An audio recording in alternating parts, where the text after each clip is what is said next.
Welcome to Tao Living, the Art of Living podcast with your host, Lou Corletto, where you will be supported to remember that you are the driver and not the vehicle, so that you can walk your life in trust. Welcome to this episode of the Tao Living podcast, the Art of Living. In this episode, I'm going to unpack what I call managing your environment. When I got a grasp on this years ago, it became a game changer for me and my clients that I share it with. So we can simply break it down into two components, the external environment and the internal environment. I'll start with the internal environment first. Succinctly, how do you take care of your mind, body, spirit? How do you take care of brain, consciousness, what you put in your temple, and what you put in your heart of hearts, right? So thoughts, back to the top of the 30,000 foot view. If you don't manage your environment, you'll find that your environment manages you. Again, be it the external or the internal. One of the most profound things that I've watched as soon as I got the reins back myself, when I gave them over years ago, was when back to the environment. Most people, I discover, give the reins of their mind. They let go of them. So their mind actually runs them. Instead of you reminding that your mind works for you, you don't work for your mind, right? So back to the internal environment, back to thoughts. They're yours. Manage them. I just recently released two brand new courses called Conscious Languaging, how to actually do that, how to bring the unconscious to the conscious. As Carl Jung so famously said, until the unconscious becomes conscious, it will direct our life and we'll call it fate. Yeah. So managing our thoughts to focus on what we want, not realize that most people are focusing on what they don't want, which keeps bringing more of the same, right? Because wherever energy goes, wherever attention goes, energy flows, right? And so managing your thoughts, managing what you allow into your consciousness. So this is huge in this day and age with being exposed to constant input from the environment, right? So you carry your smartphone with you, most people 24/7, right? And just constantly being bombarded with notifications from social media and the apps and your emails and everything. Yet how much of that is really essential and beneficial versus distraction, right? And so that's both an internal and an external part of managing your environment. I'll cover that external part here in just a bit. TV, the boob tube, right? What are you putting in? Do you have a guard at the gate of what you allow into your consciousness, right? Into your inner sanctum. It's really important. Most people don't. They just allow everything in. Wonder why they're all stressed out, can't sleep at night, and the mind's just in pure chaos, right? The monkey's going bop, bop, bop, bop, bop, bop, bop. Well, there's ways out of that. So if you happen to be in that situation, there are ways out. Keep watching. What goes in here, right? So you eat anyways, you drink anyways. Why not put in good stuff, right? You're taking the time to put something in there. Why not make it good for your system? However you define that, right?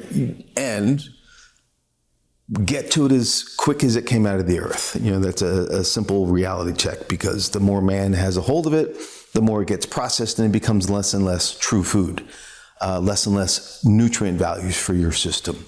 So, and water, it's such a simple, powerful, essential ingredient, water, right? And breathe, right? Conscious breathing. So I also have a course on conscious breathing, and I have some podcasts around conscious breathing as well that'll, get you down that process. There's a world of difference between a biological breath of inhale, exhale. That's involuntary. Humans have that capacity. But we also have the voluntary capacity, the volition to choose to breathe. And when you do that, it keeps you here now. There's a lot of health benefits as well, but psychologically and emotionally, it keeps you here now. When you're not consciously breathing and you're just involuntarily breathing, then you'll spend time in the past or the future, but not here, the only real moment. Yep. And what goes into your heart of hearts, right? Again, what do you allow in, right? So these are just the overviews of the internal environment. Let's look at your external environment. Right? So back to the phone. How much, it's a tool, it's a great tool, it's an amazing piece of technology, but are you using it or is it using you? If you haven't seen it, really great documentary called Social Dilemma, where they interviewed some of the people who actually created some of the major platforms. The Facebooks and the Pinterest, like literally some of the presidents of the companies, the CEOs, or high-ranking executives. And they were explaining the behind the scenes, how it's all built for, the dopamine hit to keep you engaged because it sells money, right? It's advertising.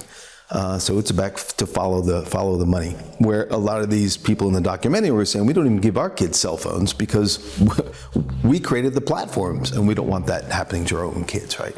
Anyways, if you haven't seen it, I highly recommend watching it to give you a reality check about how much you think you're actually using it and how much it's actually using you. Big difference. Who are you hanging out with, right? That's on you. So I often hear people, oh, this person and that person, this person. That's on you if you choose to be around them or not, including if they have the same genetic structure, right? Family, right? So family can be same genetic structure or however you define it. Like, who is your community? Are they supporting you? Are they encouraging you to be the best that you can be? Or are you around folks who are just negativity, right? The concept that when they walk in, the light disappears, right? Because they're a black hole. It's all about negativity and what's wrong with the world and fear and sickness and illness. And if you're around that all the time, you're subjected to that. So back to managing your environment. It doesn't make them wrong. It's not about judgment. It's about you claiming your space, right? Honoring yourself. And so support yourself to be around what you choose to be around, and in the sense of vibrancy and health and higher consciousness, in the sense of people that are doing good in the world and support you and they allow you to support them, right? So it's a win-win, and everybody grows in the process. What is your work environment in life, right? Are you just showing up to collect a paycheck? Or are you just showing up to get the insurance benefits, but you hate what you're doing? It's not going to pay off too good over time, right? So all of these aspects are part of managing our environment. And we have choice over those until we don't. Then we're no longer managing our environment, the environment's managing us, right? So for instance, if I'm in a job situation that I don't like, and I'm staying for whatever reasons, that's detrimentally impacting me. But I have a say, right? And I just make excuses of why I have to stay, why I'm trapped. That's being in the passenger seat of life, not the driver's seat of life, right? That's being a victim, not a victor. So this is where the brutal honesty comes in, to do an assessment, right? What parts of your life are you in the driver's seat, and what part of your life are you in the passenger seat, meaning where you've given over the reins? Then you're no longer managing your life or your environment, right? The internal or the external. And so, work environment, home environment, right? Do you have sanctuary, right? Or is it just another place for stress? Who is your community, right? Who are you surrounding yourself with? So when you look at these two aspects of your external environment and then your internal environment, both of these are essential components of a place of wellness and vitality. And do they support your dreams and vision because they're a representation of you, right? And we can delegate many things in our life. Having the lawn cut, having somebody paint the house, right? There's all kinds of things we can delegate, and that's well and good. But you can't delegate your health. You can't delegate somebody to breathe for you. You can't delegate somebody to exercise for you. And you cannot delegate somebody to manage your environment, especially your internal environment. You could ask for assistance to help with your external environment for sure. But ultimately, it's your decision, it's your role, right? And when you give it over, something or someone else will manage it for you, right? So as I often ask my clients is, who's writing your script? You or something or someone outside of you? Huge pieces. If you'd really like to take this concept and unpack it in a huge way, then I support you to join me in my upcoming event called Life by Design, where we'll take 3 days and dive into the environment, right? Actually, we'll dive into the 8 critical core areas of your life. If you're not quite ready for that or it doesn't resonate, then definitely look at the 2 new brand new courses called Conscious Languaging 1.0, The Fundamentals, and Conscious Languaging 2.0, The Awakening Process. Thanks for tuning in to this episode of the Tao Living Podcast. And until next time, abundant blessings. Ciao. To connect further and dive deeper, you can always reach me at my website, loucorleto.com, LOUCORLETO, or in the social channels, Facebook, loucorleto.official, Instagram, Lou_Corleto, Twitter, Lou_Corleto, and LinkedIn. Until next time, remember who you be. Abundant blessings.